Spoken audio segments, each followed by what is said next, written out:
worship you. I worship you. You are here.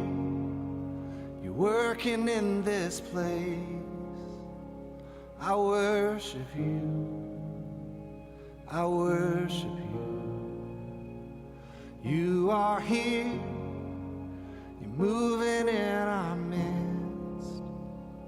I worship you. I worship you. You are here. You're working in this place.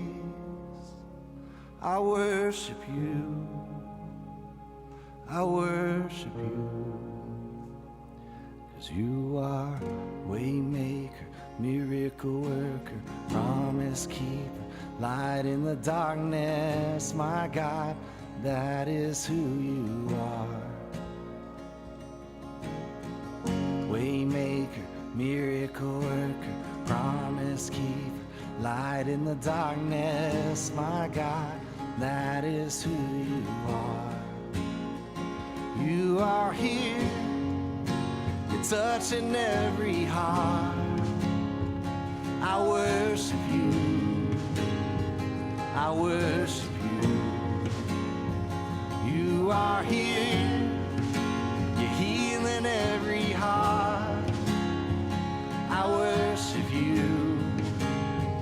I worship you. You are here. You're turning lives around. I worship you. I worship you.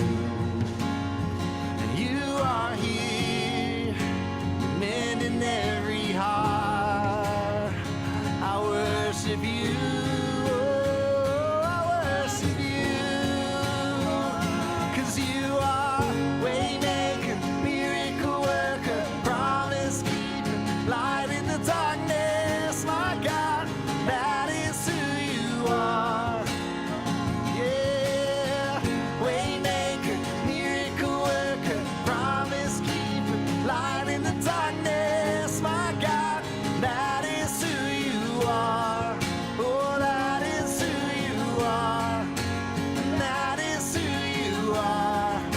And that is who you are. And that is who you are. Yeah, that is who you are. And that is who you are. And that is who you are. And that is who you are. Oh.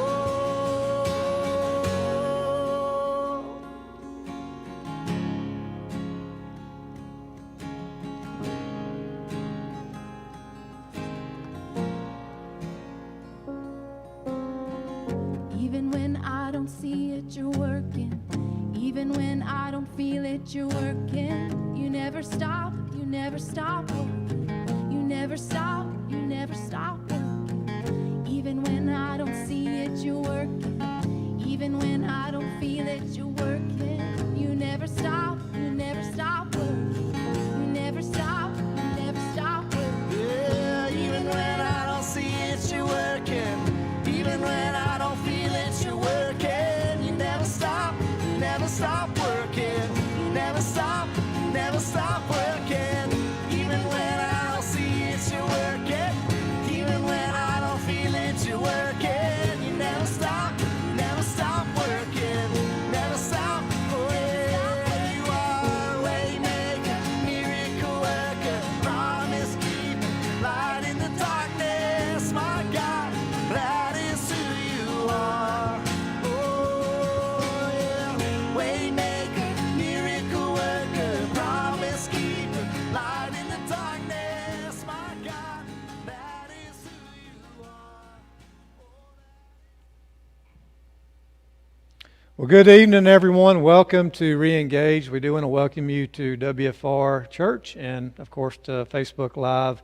And we are delightful that you're joining us this evening. We do have a question for you tonight that we're going to ask. But before we get to that, why don't you remind everybody about the Zoom information for tonight? All right, if you've never been to Reengage Newcomers, you can join us on Zoom tonight at 7:15, right after this is all over. And if you want to join, you have to have the ID to get on Zoom. So you need to email reengage@wfrchurch.org. If you have been to newcomers, we're still doing open group on Zoom tonight as well. And you need to email us for that ID number also. So reengage@wfrchurch.org. Yep. This will be our last night on Zoom. Yeah, but you got the email right this time. So. I did. Yeah. So as she said, this will be our last time to, at least for the time being, to broadcast live. And so we will be meeting back in here at WFR Church live. Yes, yes. So, but there's one kind of hindrance to it. There will be no child care for the time being for obvious reasons. And so just make sure that you make plans for that. Make plans to be here, but also make plans for your child care. So I said I had a question. And so what is the question, guys, tonight? How's your marriage? How's your marriage? No, how is your marriage? No, really, how is your marriage? If your marriage is good, but you want to make it better, Or if your marriage has been better, but you want to make it great. If you need to recommit your marriage to God and give Him the glory. If you need to recommit as a spouse and learn to show grace and humility in your home. do you want to reconnect as a husband and wife? If you want to refocus and grow your marriage into what God has designed it to be. So, I ask you again, how's your marriage? So there you go. It's a great question to think about. It's a great question to kind of talk about with each other, with your spouses, because any area where we are weak, we're vulnerable. So we suggest that you talk about that and ask each other that question. Another thing that we do here at Reengage, when you come on your first night, we ask you to rate your marriage on a scale of 1 to 10, and 1 being poor and 10 being great.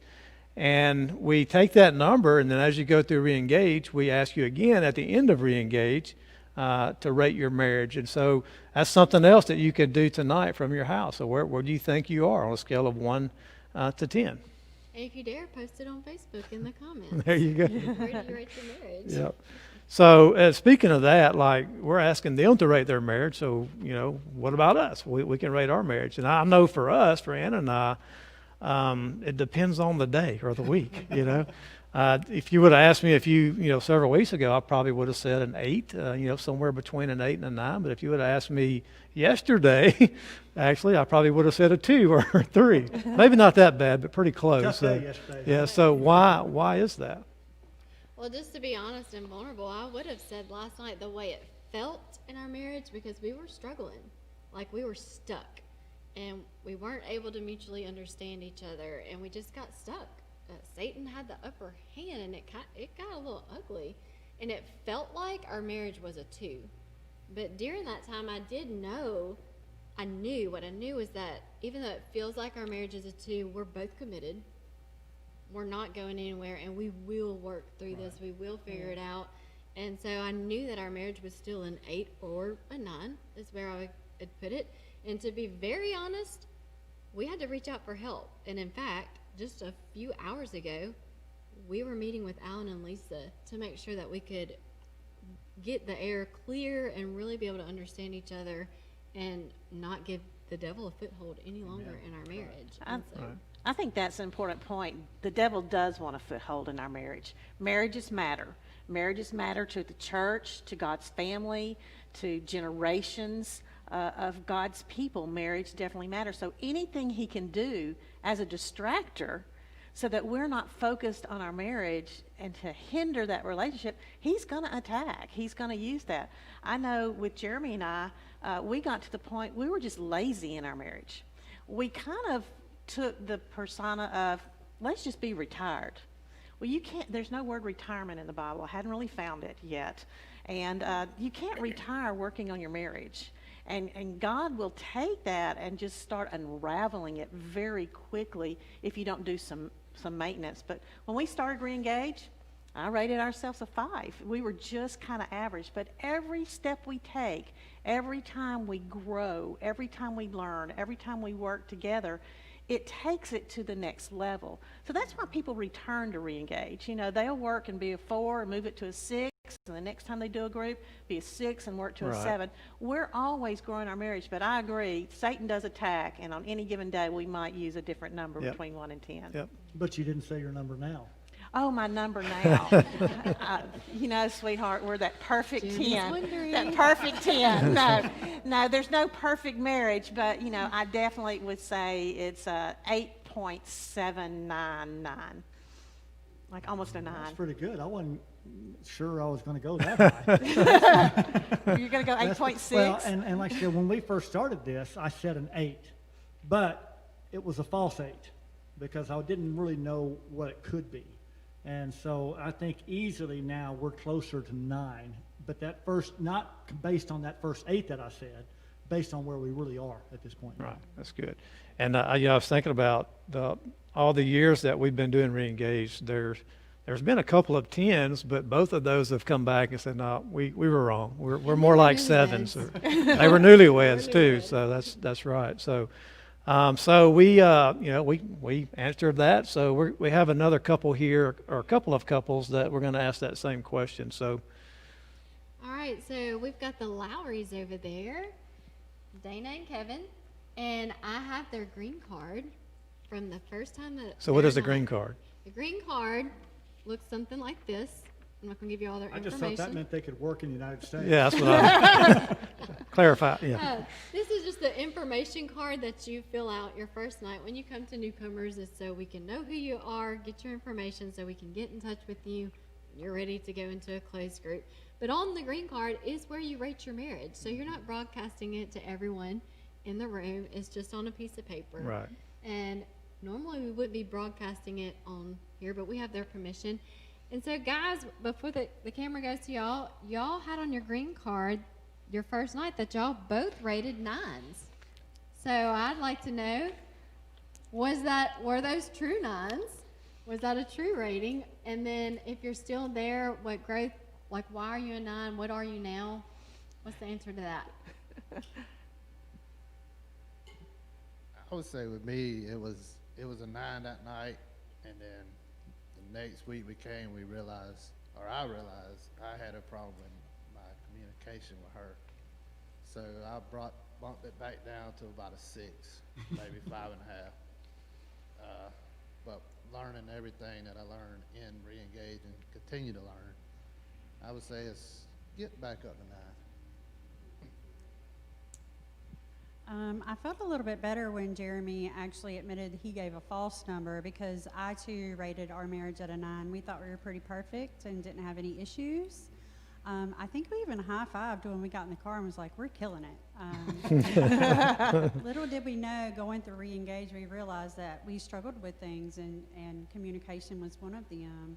And so just working the program, we realize that there are times when we are a 9 and there are times when we are a 2, and we just have to be okay with that. But Reengage has helped us to work through the lessons, remember the things that we learned, and to also just make sure that we have that accountability and always working the steps. So just knowing that we don't have to be perfect and we don't have to be a 9 or a 10, and that some days can be really hard, is nice to know. So yeah, that's pretty much it. So now we just kind of like go back and forth between pretty perfect to falling on the floor not perfect. So just depends on day. It's good. Well, what I like about that is the realization that, yeah, there are up and down days. That's just part of what being married is. What we learn through Reengage and through what God teaches us about grace and humility is that's okay. And we learn how to handle that and to get better at that and not allow those down days to define who you are as a couple. Right. We don't have to have false peace or false ratings. We can just be honest about, hey, There you go. this is where we're at. This is reality. And so our next couple that we have tonight is Jamie and Rachel Hopkins. And I pulled out their green card. Yes, we keep every single green card. And guys, you rated, Jamie, you gave it a 6, and Rachel, you gave it a 7. So same question to y'all. Were those true? And have y'all had any growth after you've gone through Reengage? What are you today? I think it was true that night, but I think as we've gone through Reengage And especially when we went into closed group, I realized how broken I was. And I had a lot to work on. And I think as we went through the closed group, we were really able to begin communicating. And that opened us up to really help grow our marriage. And, you know, I think when we got through with the closed group, I think we probably were closer to a 6 and a 7. And I'm kind of like Jeremy and Trey and everybody said, I think there's days where we're killing it. We're a 9. And there's days that we are so broken and we don't know what to do.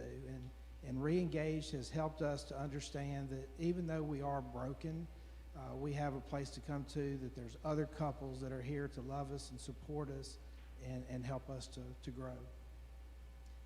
All right, well, that's going to be tough to follow up on, but I gave us a 7 because, you know, we really just kind of had, you know, we had kids and we just kind of drifted towards doing whatever we needed to do for the kids and kind of got real lazy about, you know, going out and having date night and going out and doing stuff and working on us.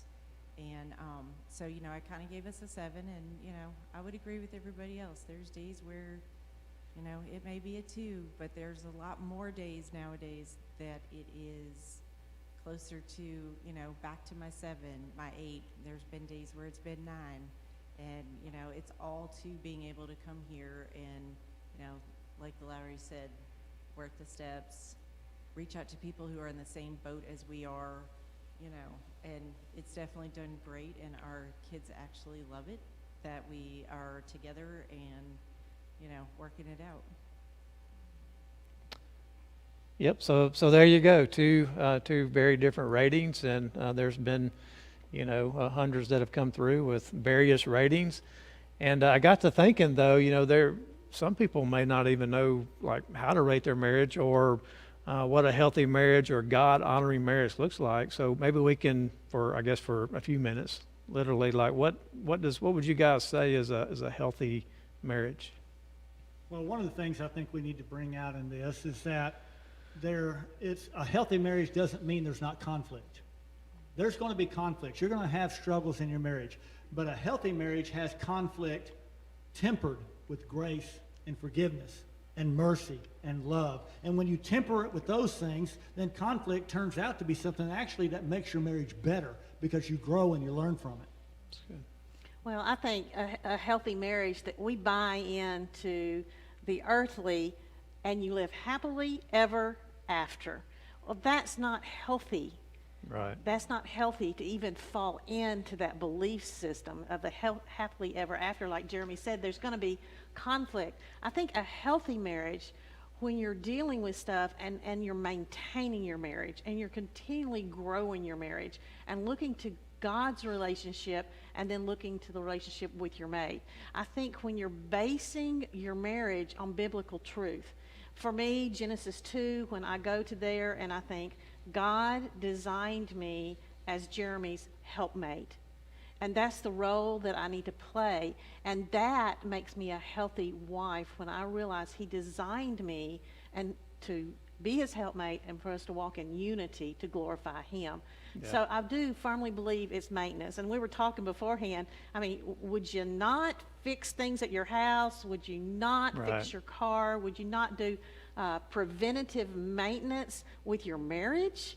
I mean, most of the time couples wait till they're completely broken down. That's right. And I don't think that is healthy. We need ongoing pouring truth into your marriage and spending time with the Lord and letting him direct your paths. Yep. That's right. I was just thinking about what's written is make every effort. Right. And that's what a healthy couple looks like. It's saying when times get rough, when we can't understand each other, we're not seeing eye to eye, we're not going to wait until it's a train wreck anymore. A healthy marriage doesn't not have issues and problems. A healthy marriage, when issues arise and happen that cannot seem to get worked through, they reach out for help.